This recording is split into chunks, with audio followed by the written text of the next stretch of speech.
새소리가 들리는 존재의 숲에 있습니다. 예도는 지금부터 니체의 허무주의 두 번째 시간을 갖겠습니다.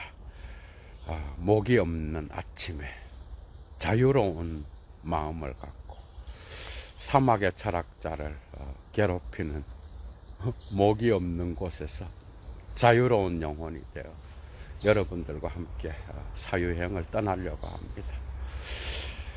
오늘은 또 먼 곳으로 강의를 떠나게 되는데요. 여러분 오늘 하루도 즐거운, 그죠? 행복한 그리고 건강한 하루가 되시길 바랍니다. 여러분. 니체의 허무주의는 니체의 철학의 전반적인 존재론이라고 해도 과언이 아닐 정도로 니체는 이 허무주의의 삶을 살았고 그것과 끈질기게 대결하였고 그리고 거기에 대한 해답을 자라투스트라로 제시하고 난 이후에 삶을 마감했다고 해도 과언이 아닙니다, 여러분. 그래서 니힐리스무스는 니체의 철학에서 정말 중요한 거죠. 오늘 또 어디에도 들을 수 없는 예도만의 클래스를 갖고 여러분들과 함께 고찰하고자 합니다.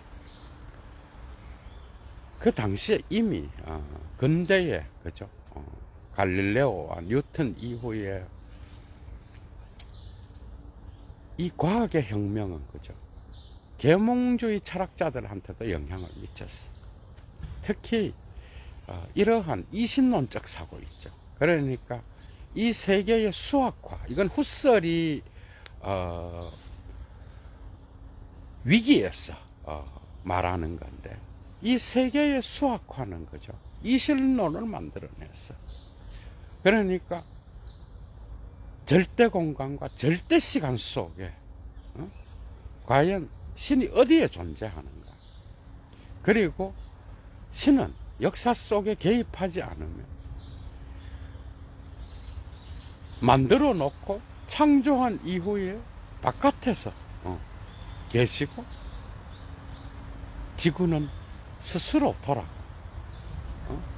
스스로 움직이는 거다. 이런 사유인 거예요. 그게 시계와 같은 기계라는 거예요. 이 세계는. 이러한 이신론적 사고는 특히 계몽주의 철학자였던 볼테르에게 엄청난 영향을 미쳤어요. 볼테르는 그 당시에 독일의 프로이센과 프랑스보다 그 당시에 더 개방적이고 자유로웠던 영국에서, 그죠? 왔다 갔다 하면서 그 정치적 문제와 여러 가지 문제들 때문에, 그죠? 쫓겨다니다가 자기의 어떤 그 사상을 펼친 자인데요. 그뿐만 아니라 몽테스키웨, 이런 자, 루소는 조금 온건합니다. 이런 부분에 있어서 이러한 과학의 발달과 더불어서, 그죠? 이미 프랑스의 계몽주의 사상가들한테서는 그리스도교는 어떻게 보면 비판의 대상이었어. 그리고 그 당시에 유럽은 이미 프랑스 혁명 이전에, 그죠? 그러니까 18세기 초반부터 17세기 말도 그랬어. 이러한 그리스도교에 대한 엄청난 공격이 있었어, 그죠? 역사 속에 어디에 신이 있느냐는, 역사가 과연 신의 계획대로, 섭리대로, 목적대로 돌아간다고 하지만, 신이 창조한 그 출발점에서 종말을 향하여 나가는 이 역사에 신을 발견할 수 없다. 그러니까 목적이 없으면 출발도 없는 거야. 그죠? 이런 비판들. 그리스도교가 역사 속에서 행했던 또한 서구 역사에서 폭력적인 거죠. 마녀사냥이냐, 중세의 어떤 그러한 십자군 전쟁. 그 다음에 상식적으로는 도저히 받아들일 수 없는 연옥설. 그리고 뭐 무수하게 많죠, 그죠? 도무지 이 사회 속에서 인간을 위한 인간성의 회복을 이야기해야 되는 그 종교가, 그죠? 결국은 뭐예요? 인간의 인간성을 파괴하는, 인간을 노예로 만들고 인간을 종속시키고, 그죠? 그런 역할을 해왔다 이 말이에요. 심지어 파스칼도, 그죠? 종교가 악을 행할 때 파스칼은 그리스도교 철학자예요, 여러분. 계몽사상가들 가운데에서 물론 전통적인 그리스도교의 어떤 그러한 성서 해석을 하는 자는 아니지만은 그 역시도, 그죠? 신앙을 이야기했고요. 그런 철학자가 종교가 악을 행할 때 가장 즐겁게 악을 행한다고 했어요. 여러분, 이런 사례들이 이미 니체 이전에 프랑스 혁명이 대두될 수 있도록 계몽 사상가들, 과학의 발전과 더불어 계몽주의 사상가들을 통하여 나타나고 있었다 이 말이에요. 니체는 이런 저작들을 물론 읽었고요. 특히 거기서 볼테르와 볼테르의 역사관, 역사 속에 과연 목적이라는 게 있는가. 그 다음에 또 몽테누의 어떤 그러한 자유사상에 또 경도되었었죠, 그죠? 근데 여러분들이 알아야 되는 게 있어요. 여러분들은 독일의 시인 하면 하이데거 때문에 그 헬더링과, 그죠? 릴케는 알고 있지만 얘도 TV에서도 이미 강좌를 많이 했어, 그죠? 여러분, 하인리히 하이네라는 시인이 있어. 여러분 클래스를 느끼겠죠. 이 시인은 물론 낭만주의적이고 고전적인 그런 독일의 시인이었는데 19세기를 온전히 18세기 말에 태어나서 19세기 초중반을 온전히 살아냈던 하인리히 하이네가 이런 책을 씁니다. 독일의 종교와 철학의 역사. 하인리히 하이네는 위대한 시인이었지만, 그죠? 헬더링과 릴케의 그림자에 갇혀서 나치 시대에는 또 순환을 당하기도 하고 그랬는데, 오늘날에는 그의 시가 음악의 가사로 많이 인용되고, 그죠? 오늘날에는 많이 알려져 있는 그런 시. 그런데 여러분 봐봐, 하인리히 하이네는 상당히 저항적이고요, 반전통적이고 반그리스도교적인 그런 시인이었어요. 그래서 그는 독일에 정착할 수가 없었어요. 그래서 결국 프랑스에 정착하여 살다가 죽는데, 이 시인이 하인리히 하이네가 곳곳에 자기 자신의 작품들에서, 그죠? 그리스도교를 깐다고. 칸트가 신을 절반만 죽이고 반은 안 죽였다는 말도 하고, 그래서 칸트가 절반만 죽여놓은 신을, 그죠? 하이네의 뭐 늙은 여호와라 그러고 막 책에서 별 이야기들을 다 해. 그러니까 니체가 하인리히 하이네를 읽은 거예요. 예도의 선생도 니체의 철학은 철학적으로는 칸트와의 대결이었다. 예도도 여기에 동의합니다. 여러분들은 곳곳에서 칸트의 사유를 비판하면서 자기의 철학이 나와요. 이거는 니체 전문가들이 한 입으로 이야기합니다. 여러분들은 신은 죽었다, 뭐 삶의 니체가 일상에서 말하는 경구들 뭐 이런 데 관심이 있겠지만 철학적으로는 칸트와의 대결을 통하여 그죠? 자기의 철학을 그죠? 만들어냈다고 해도 과언이 아니죠. 쇼펜하우어는 지엽적인 겁니다. 그러니까 쇼펜하우어에게서 통찰을 얻은 것도 많죠, 물론. 그러나 결국 철학적으로는 칸트예요. 여러분들은 서양 철학을 하기 위해서 순수 이성 비판을 어떻게 해서든 넘어서야 합니다. 오늘날 지적도 마찬가지. 지적까지도 관통하는 게 칸트인가, 칸트. 데카르트 성찰 정도는 혼자 읽어도, 그것도 어려워요. 그런데 그래도, 읽을 수는 있어. 웬만큼. 칸트는 못 넘어섭니다, 대부분. 내도가 이미 강좌를 곳곳에서 해놨지만, 이거는 전공자들도 장난이 아니에요. 이거는 원서로 읽어야 훨씬 쉬워요, 오히려. 내도는 이미 칸트 강좌를 1시간짜리, 그죠? 단편 강좌를 순수 이성, 실천 이성, 그 다음에 판단력 비판까지 25개를 묶어놨고 곳곳에서 칸트 강의를 해놨어. 하이데거한테서도 칸트, 존재와 시간에서도 칸트로 떡칠돼 있어요. 그러니까 하인네의 칸트 비판에서 그죠?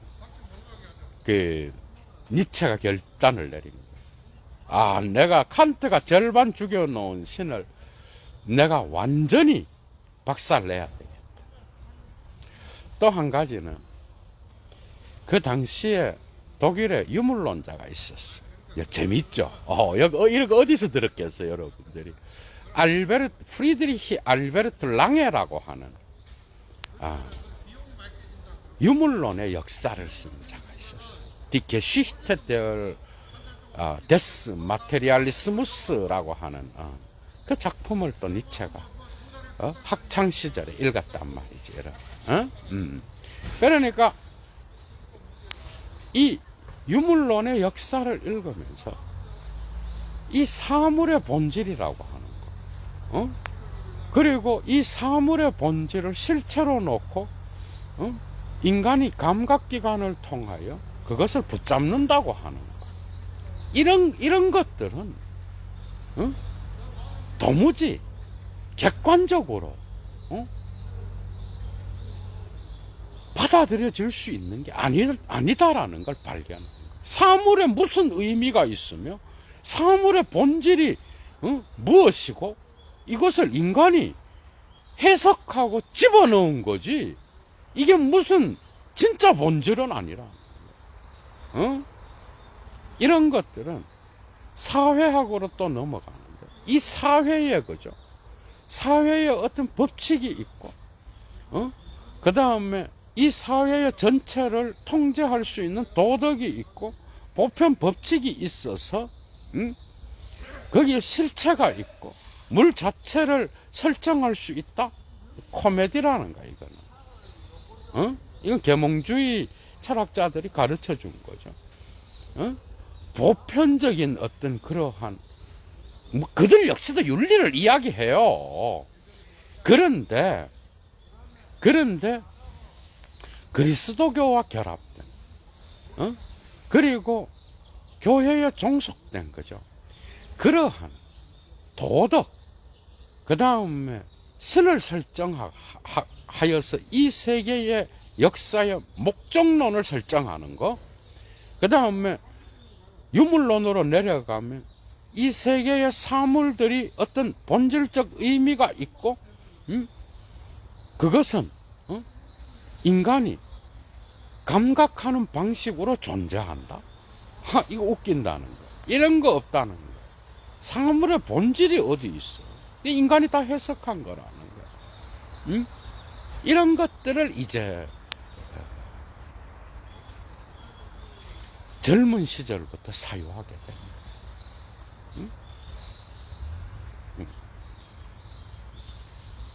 그럼 삶의 목적이 없다. 가장 강력한 허무주의가 뭐예요? 응? 삶의 목적이 뭐냐? 어? 그 다음에 역사의 목적이 있다. 의미가 있다. 근데 있다고 합시다. 지금 이 얘기야. 없다는 게 아니라 누가 역사의 의미를 이야기했어. 역사의 목적은 이렇게 나간다. 얘기했어. 사물의 본질은 이거다. 어떤 물리학자가 이야기했어. 그런데 그게 모든 사람들이 보편적으로 받아들여야 되는 진리냐는 거예요. 그게, 여러분. 그게 모든 사람들, 모든 시대에 적용되는 진리예요, 그게.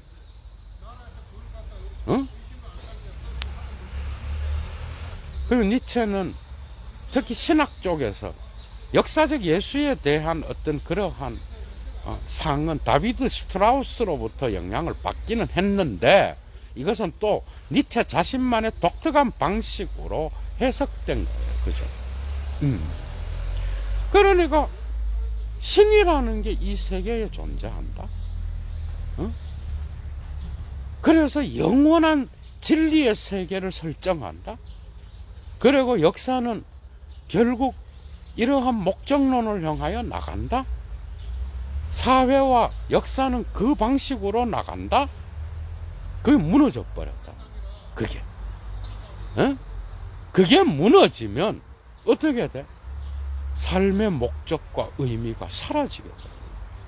그 다음에 역사의 목적도 사라지고.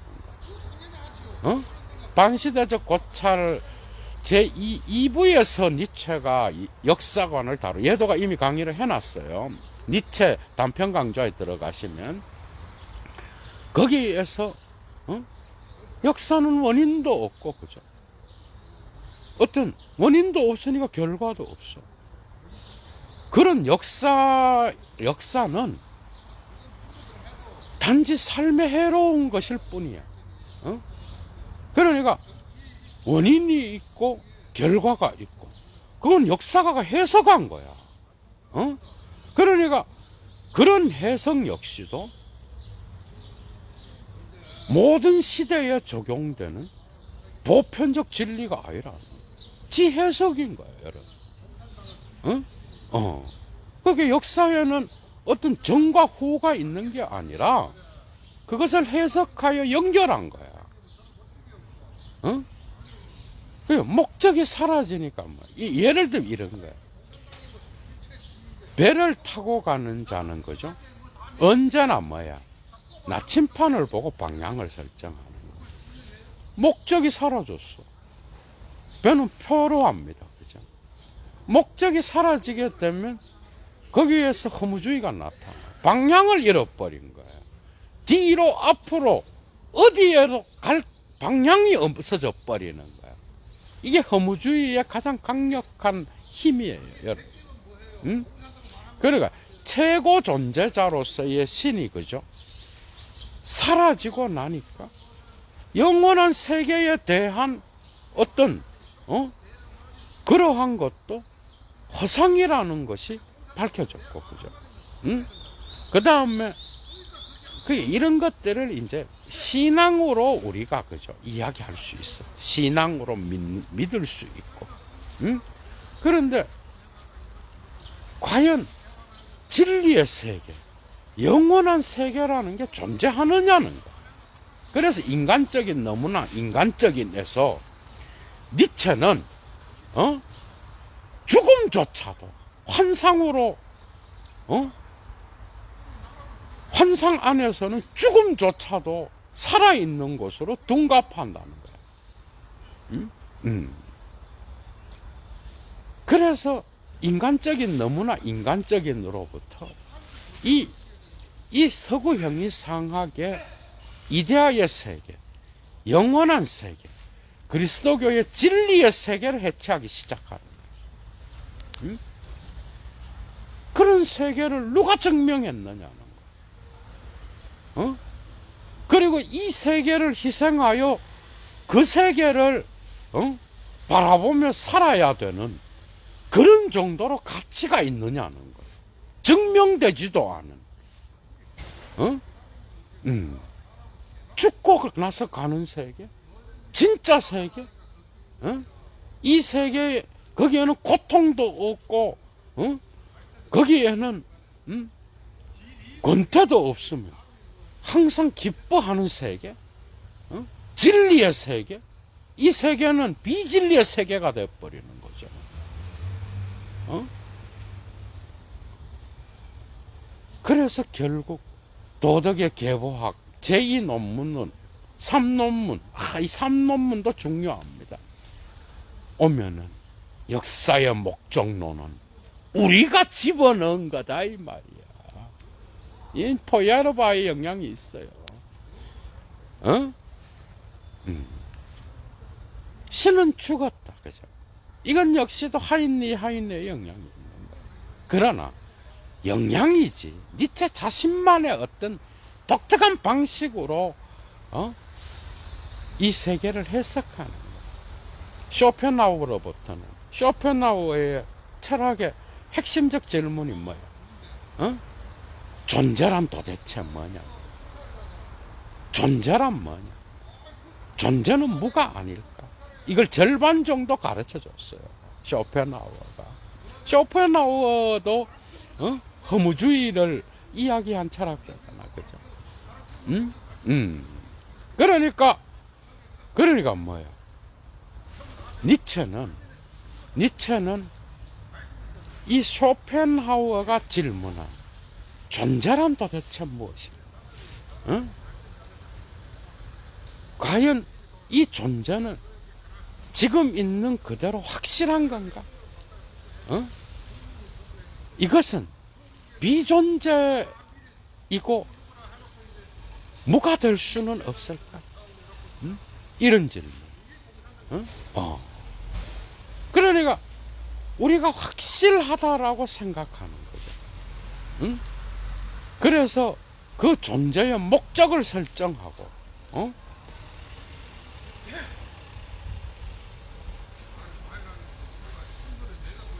거기에 신성을 집어넣어서, 어디론가, 그죠? 향하여 나아가는 그런 목적 상실은 이 세계의 존재의 의미를, 그죠? 무의미로 바꿔버리는 거예요. 그죠? 그러니까 최고 존재자가 죽고 나서, 그죠? 저 영원한 세계도 사라져 버리는 거예요. 지평선에서 해면을 쥐어버리고, 이게 이제 과학이 한 거야, 과학이. 이 우주, 이 세계만이 있는 거야, 여러분. 그런데, 이 세계에는, 사물도 확실한 게 아니고, 그죠? 사물의 본질도 보니까, 과학자들이 해석하는 거야. 이거는 오늘날 토마스 쿤이라든지 파이어 아벤트한테서도 증명이 되는 거잖아. 절대적인 진리, 절대적인 어떤 그 세계관을 이야기할 수가 없는 거야. 과학 역시도 어떤 최종적 진리라고 이야기할 수 있는 게 아닌 거야. 니체는 여기까지 도달한 거예요. 그러니까 니체는 이 허무주의를 예감할 수밖에 없었다는 거예요. 그러니까 중심의 상실이야. 허무주의의 핵심적 개념. 중심이 없어졌어. 최고 존재자에 대한 설정을 통하여 서구 유럽을 지탱했던 중심이 없어졌고, 배로 말하면 나침판이 없어졌어. 표류할 수밖에 없는 거야. 이게 소극적 허무주의의 발견에서 나타나는 강렬한 허무감의 파토스예요, 이거는. 그러니까 신이 없으니까 신이 설정해 놓은 영원한 세계도 없는 거야. 영원한 세계는커녕 과학은 이 가짜 세계, 영원한 세계, 진리의 세계가 아닌 이 비진리의 고통과 슬픔이 있는 이 세계.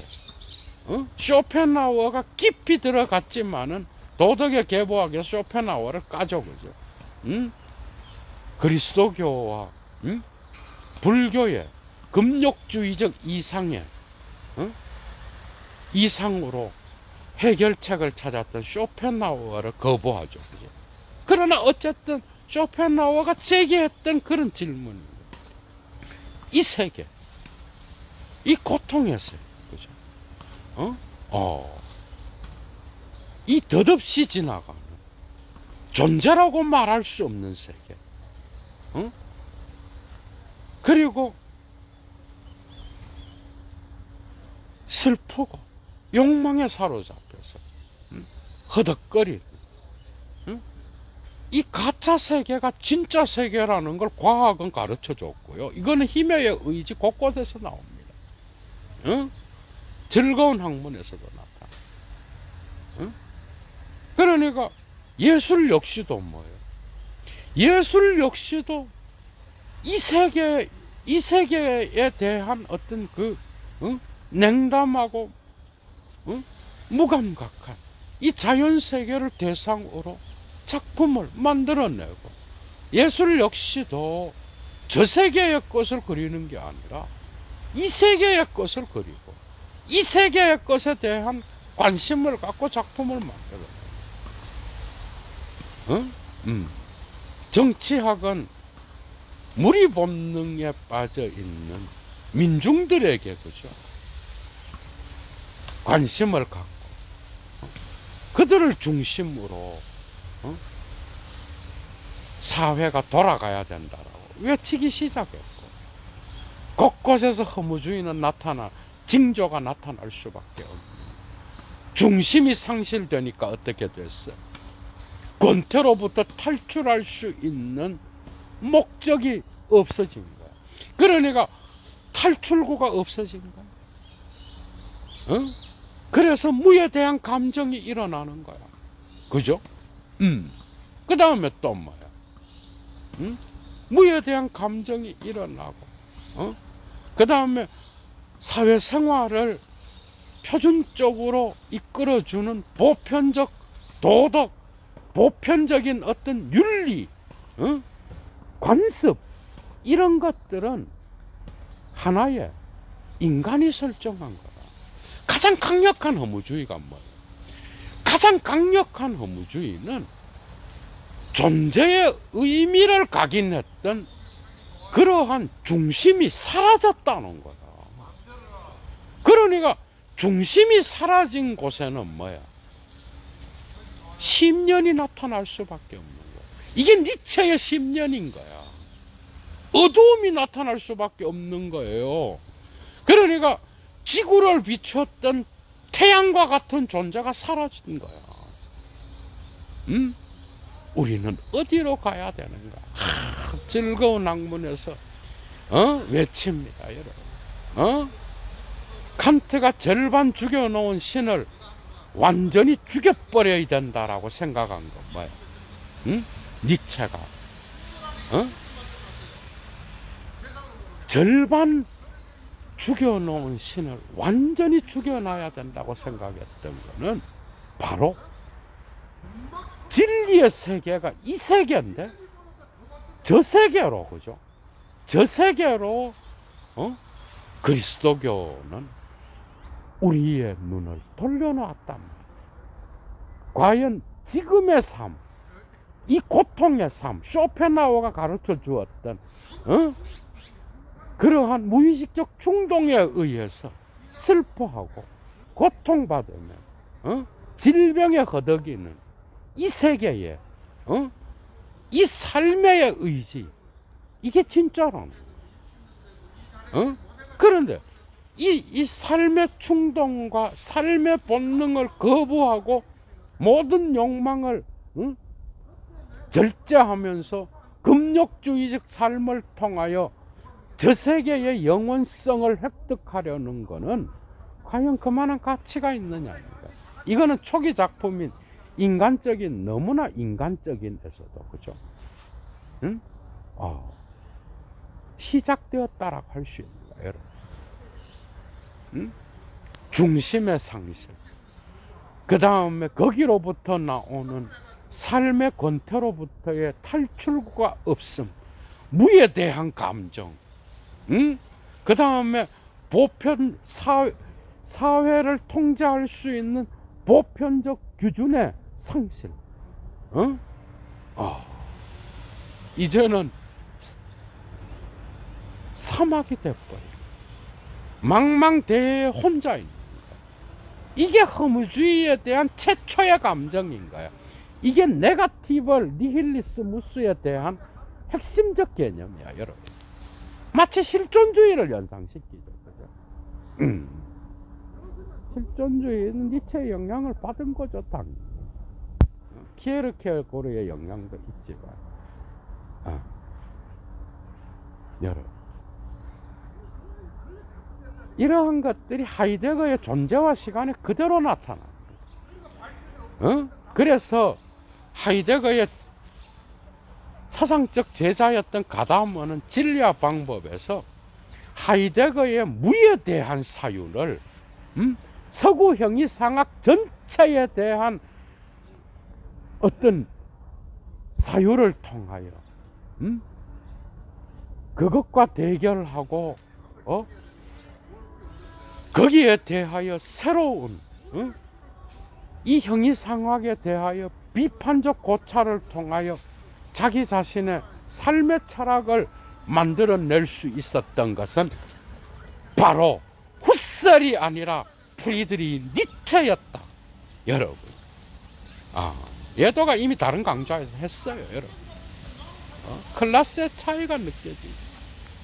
그러니까 이 무에 대한 사유, 이 존재는 과연, 이게 쇼펜하우어한테서 절반 배운 거야, 그죠? 존재는 과연 이런 방식으로 되어가고, 존재의 의미는 특정한 목적을 갖고 가고 있는 게 맞는가? 이 덧없는 것, 시간 속에서 사라져 버리는 것, 인간에게 고통을 주는 것, 인간의 삶에 충동을 줌으로써 인간을 욕망에 빠지게 하는 것, 이 존재는 과연 확실한가? 니체는 여기서 더 나가는 거죠. 그러니까 그 빈 공간에 냉기를, 그죠? 니체는 철학자로서 생각한 게 아니라 실존으로 느꼈다라는 거예요.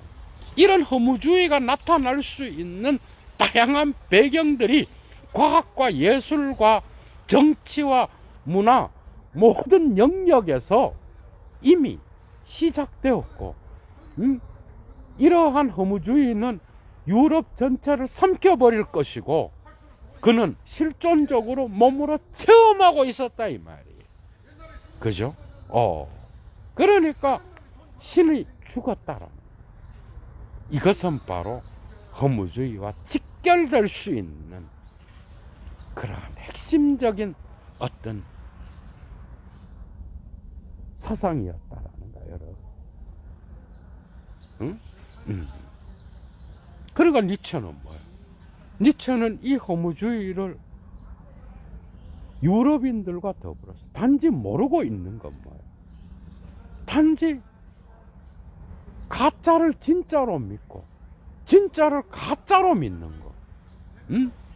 이러한 뒤집어진 역전의 상황 때문에 사람들은 도취되어 있을 뿐인 거야.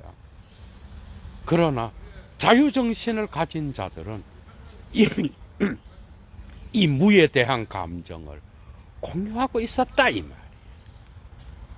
말이에요. 이 냉혹한 현실, 그렇다고 한다면 해답은 무엇인가? 이렇게 나가는 거예요, 여러분. 러시아의 허무주의는 기존 질서에 대한 옹호를 통하여, 그죠? 기존의 질서에 힘을 가진 자들이, 그죠? 제대로 된 인간에 대한 사랑과 인간에 대한 우정을 제대로 표현하지 못하고, 그죠? 응? 이 힘이 없는 자들을 억압하고, 그런 관점에서, 기존 질서에 대한 저항으로서 허무주의를 이야기합니다. 그러니까 러시아의 허무주의는 저항을 통한 어떤 신앙이 들어 있었던 거예요. 이 신앙은 신에 대한 신앙은 아니에요. 인간에 대한 사랑이 있었던 거예요. 그런데 니체는 이것을 극복해야 된다고 봅니다. 이게 다른 거예요. 저항이 아니라 넘어서야 된다고 본 거예요. 넘어서는 거는 이건 곳곳에서 나타나. 여러분, 힘의 의지 6호집에 아주 많은 니힐리스무스에 대한 통찰들, 이야기들이 많이 나타나요. 이걸 극복하려고 할 수 있는 길이 뭐죠? 그건 바로 지금의 이 허무주의적 현실을 가장 강력하게, 그죠? 받아들일 수 있는 자, 그리고 허무주의를 만들어냈던, 그죠? 전통에 대한 그리스도교와 철학적으로는 플라톤과 플라톤 철학과 종교적으로는 그리스도교가 추구했던 저 세계에 대한 진리를 단호히 강력하게 나인할 수 있는 나인 자계를 이야기하고 노할 수 있는 것, 이런 자만이 비로소 이 허무주의를 극복할 수 있는 출발점을 얻게 된다 그래요. 비로소 이 세계를 긍정할 수 있다는 거예요.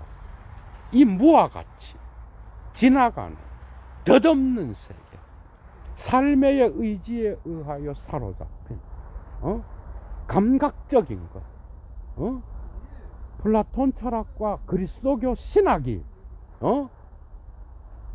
이 세계의 감각적인 것을 열등한 것으로 놓았지만 이것이 진리란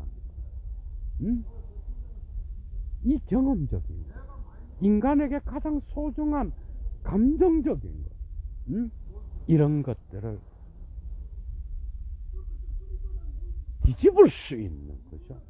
그러한 통찰을 니체는 자라투스트라를 쓸 때에 영감을 받으면서 얻었다 이 말이에요. 그러니까 이 허무주의는 뭐야? 이 허무주의는 필연적 결과라는 거예요. 어떤 사상도 아니고 누가 만들어낸 것도 아니고 서구 역사에서 나올 수밖에 없었던 필연적인 결과가 허무주의라는 거예요.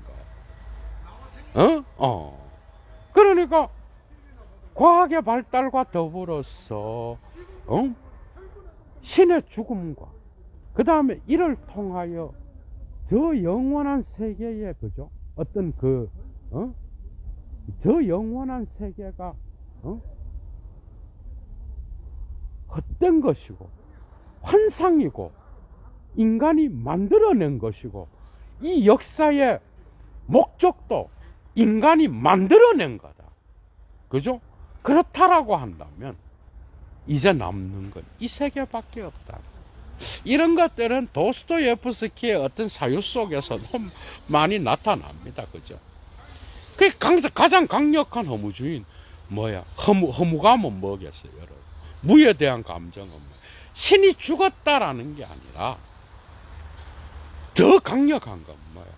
우리가 믿어왔던 것, 신이 주었다라고 믿어왔던 도덕, 신이 주었다라고 믿어왔던 서구 문화 속에 있었던 다양한 사회적 규약들, 그리고 절대자에 대한 신앙, 이런 것들은 결국 인간이 만들었다라는 거야. 여러분, 여기에서 얼마나 이게 가장 강력한 허무주의예요. 인간이 만들었다는 거야. 도덕은 결국 니체가 도덕의 계보학에서 일론문에서 밝히듯이, 그죠? 도덕은 뭐야? 힘의 의지가 만든 거야. 강한 놈이 약한 놈을 제압하면서 자기 문화를, 그죠? 약한 자에게 세뇌시키면서 나타난 게 도덕인 거야. 응? 신이 준 계명이 아니라는 거야. 도덕에도 힘의 의지가 있다는 거야. 미덕은 비미덕으로부터 나왔고, 이성은 문화가, 응? 범죄자들이나 빚진 자들을 벌 줄 때에 계산하면서 교환 법칙, 인간이 살아가면서 채권자와 채무자의 관계, 그 문화의 시작부터 계산하는 것으로부터 이성이 발달했다, 이 말이야. 어떤 고귀한 게 아니고, 신이 준 것도 아니고, 신이 만들어낸 보편적 법칙도 아니야. 그렇다고 한다면 힘 있는 자가 힘 없는 자의 관계 안에서 만들어냈다는 거야. 힘의 의지가 도덕에도 작동하고 있었으며, 이런 것들이 이제 니체 철학을 설정했던 거야. 이 모든 것들은 칸트와의 대결을 통하여 나타나는 거예요, 여러분. 대부분의 니체 책 읽다 철학 얘기 나오면 다 피하죠, 그죠? 얘도 1차자로 강좌 들으시는 분들은, 그래서 철학의 이런 것들은 손도 못 대고 지나갔는데, 강의를 들으면서 이제 다 통찰하게 될 수 있는 거죠.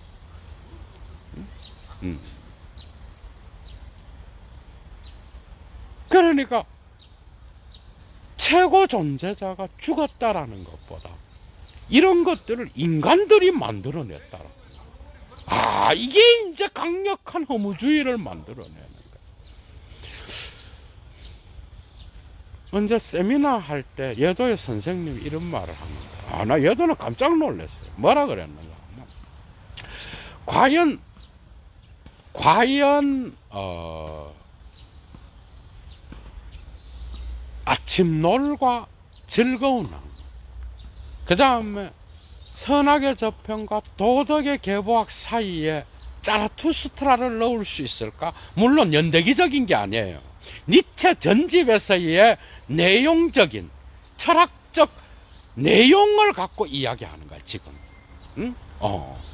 당연히 짜라투스트라가 선악의 저편과 도덕의 계보학 이전에 쓰여졌는데 그게 말이 안 되는 거잖아, 지금 얘기가. 그게 아니라 이건 허무주의를 갖고 이야기해. 그래서 니체는 방향을 바꿉니다. 니체의 허무주의의 독특성입니다, 여러분. 이제 이 소극적 허무주의, 무에 대한 감정, 최고 존재자가 사라짐으로써 나타나는, 지금까지 믿어왔던 진리가 비진리라는 걸 인식하고 나서 거기로부터 드는 환멸감, 이걸 견딜 수 없어서 사람들은 좌절하고 힘들어하고 문화 속에서 절망감에 빠져서 허무감에 빠져서 고통스러워하는 그 시점에서 니체는 방향을 트는 거예요. 극복해야 된다. 위벌 히나우스 넘어서야 된다. 이 무의 공간을 새로운 것으로 채워야 된다. 창조적인 것으로 만들어야 된다. 그게 뭐냐? 그건 바로 영원에게 지금 이 순간을 긍정하는 것이 초인의 사상이요, 힘의 의지의 사상이요. 이해가 되죠. 그래서 짜라투스트라 이런 말이 있어. 이것도 아니고 저것도 아니고 이 세계에 가치 있는 것은 아무것도 없다. 이 말은 뭐야? 모든 가치를 전통이 부여했으며 지금까지 선과 악도 전통이 부여했다면, 모든 도덕의 규칙도 전통이 부여하고 모든 가치를 전통이 설정했다면, 이제 너희들은 너희 스스로 타자에 의해서 부여된 가치에 좌우되지 말고 너 스스로 가치를 설정하라는 거예요. 이게 초인의 가장 강력한 도덕이에요. 그러기 위하여 니체는 선악의 저편에 빈 공간에 쓸 수밖에 없었다라는 거예요. 여러분. 이해가 되죠? 이 선악의 저편은 포스트 모더니즘의 핵심적인 장소야. 균열의 자리, 경계의 자리, 확정 불가능한 자리. 그죠? 니체는 이 빈 공간에서, 그죠? 선악의 저편의 자리에서 짜라투스트라를 쓸 수 있었던 거예요. 그 허무주의의 극복은 저 세계가 아니라 이 세계를 긍정, 지금 이 순간을 긍정하는 것, 지금까지 있어 왔던 가치를 전도시킬 수 있는, 그래서 그 가치를 내가 다시 설정하는 것, 그 가치를 뒤집어서 지금 현재 이 순간에 정오의 햇빛을 받으면서 내가 그 가치를 다시 한번 뒤집으면서 내가 창조하는 것. 이게 초인인 거예요. 모든 고통과 슬픔과 그 모든 것들을 운명으로 받아들이는 거야. 여기 아모르파티의 핵심적 개념이. 그래서 니체는 에케 호모에서 나는 운명이다, 나만이 이것을 할 수 있다, 이 허무주의를 극복할 수 있는 유일한 운명을 가진 자, 숙명적인 그러한 사명을 느꼈던 거야, 여러분. 그래서 니체는 말년에 광기가 나타나기 시작하면서 이 운명을 더욱 극명하게 느꼈던 것이요. 이 광기의 어떤 조금씩 니체를 지배해 오는 그 광기를 니체는 이 숙명과 더불어서 끝까지 밀어붙여서 그 빈 공간의 허무주의를 끝까지 살아냈던 자였던 거야, 여러분. 이게 니체의 매력인 거야. 그래서 그러죠. 니체가 그래서 진짜 니체가 가치를 다 없앴냐? 지금 그 얘기가 아니라고. 그 얘기가 아니에요. 전통은 여전히 숨쉬고 있어요. 전통은 여전히 사라지지 않고 있어요. 니체가 비판한 게 다 사라졌나? 아니에요. 그럼에도 불구하고 니체의 이 허무주의는 그리스도교로 하여금 진정한 진리의 길이 무엇인지를 생각하게 만들었고요.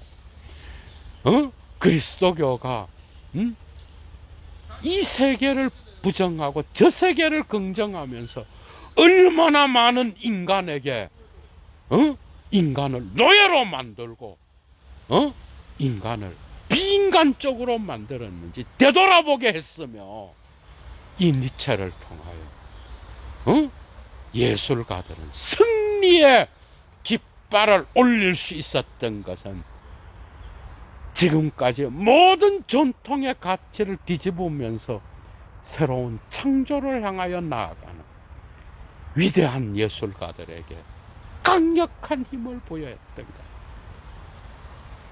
누구든 홀로입니다.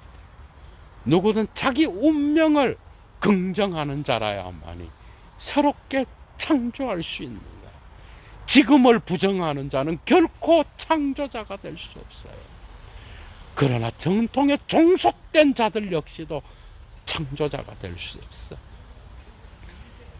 이 세계에는 신 이외에 니체적으로 죽은 신이라고 한다면 이 세계는 그죠, 우리가 숭배할 자는 아무도 없어요.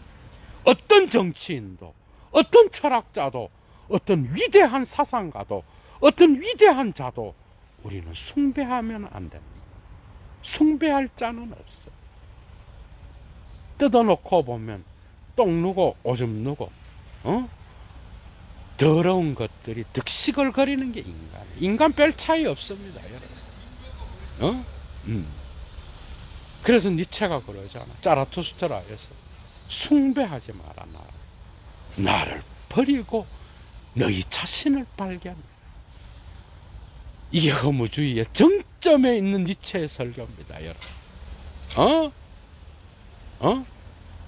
숭배하고 존경하고 그러다가 그 숭배로부터 숭배하는 자의 어떤 그 상이 네 대가리에 떨어져서 뒤지지 않도록 조심하라 이런다고요. 예도의 니체의 모비명 강좌를 참조하시기 바랍니다. 이 부분에 대해서 조금 깊은 통찰을 얻고 싶은 분. 이 세계에는 숭배할 것도 없어. 어느 누구의 시간도 부러워할 것도 없어.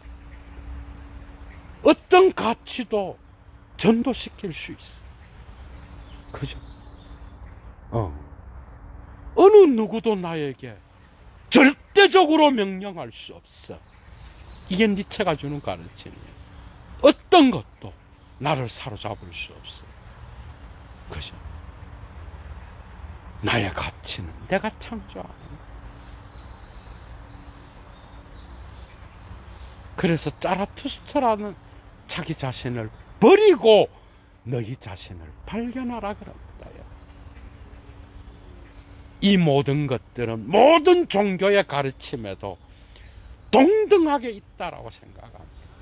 종교는 자유롭게 합니다. 모든 위대한 종교는 인간을 자유롭게 해요. 인간을 종속시키지 않습니다. 인간을 노예로 만들지 않아요. 그것이 어떤 종교건 그리스도교든 불교건 어떤 종교건 인간을 그 종교인의 사상에 예속시키는 자, 노예로 만들고 그것을 도구마로 만들어서 나에게 명령한다면, 나를 자유롭게 하지 않는다면 여러분들은 그 종교를 거부하십시오. 종교의 진리는 결코 노예를 가르치지 않습니다. 모든 진리는 인간을 자유롭게 하는 거예요, 여러분. 마지막입니다. 이 허무주의 속에서, 이 니힐리즘 속에서 긍정적 허무주의로 니체가 자라투스트라를 설파하기까지 니체는 자신만의 철학을 이런 방식으로 설정했습니다. 여러분들도 여러분들 자신의 지금 이 순간에 여러분들 자신을 창조하는, 여러분들의 가치를 스스로 창조해 나가 그러한 자, 어떤 부러워할 것도 없고 숭배할 인간도 없으면 친구는 우정을 주면 되는 것이고, 선생은 가르치는 자로서 내가 그 사람을 존중하면 되는 것이고, 부모는 낳아준 자로서 감사하면 되는 것이지만, 이 세계는 어떤 인간도 숭배할 자는 없다. 여러분들 스스로 자유를 찾으시고 자유의 그 순간 속에서 여러분들의 가치를 창조하시기 바랍니다. 예도 강좌 마칩니다, 여러분. 조금 더 허무주의를 진행해 나갈지 모르겠어요, 여러분. 좋은 하루 되십시오. 행복하십시오. 건강하십시오. 좋아요 잊지 마시고요. 여건이 되시는 분은 사막의 철학자 예도TV를 꼭 후원해 주십시오. 예도 물러갑니다. 추스.